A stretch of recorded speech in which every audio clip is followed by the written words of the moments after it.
চোরাই বাইক পাচার চক্রের জালে ধরা পড়ল ৩ যুবক। উদ্ধার ৮টি বাইক। অসম বাংলা সীমানা। রাতের অন্ধকারে চলত গোপন চক্রের কাজ। চোরাই মোটর বাইক গায়েব হয়ে যেত মুহূর্তের মধ্যে। গোপন সূত্রে খবর পেয়ে বক্সিরহাট থানার ওসি নকুল রায়ের নেতৃত্বে অভিযানে নামে পুলিশ। অসম বাংলা সীমান্ত ঘেঁষা এলাকা থেকে গ্রেপ্তার করা হয় গণেশ দাস নামে এক যুবককে। তার বাড়িতে তল্লাশি চালিয়ে উদ্ধার করা হয় চোখ কপালে তোলা ৮টি চোরাই বাইক। এতেই থেমে থাকেনি পুলিশ।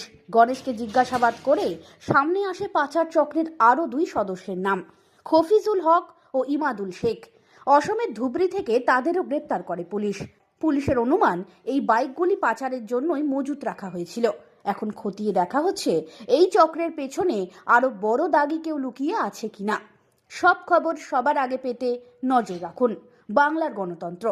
সত্যের পথে, বাংলার সাথে।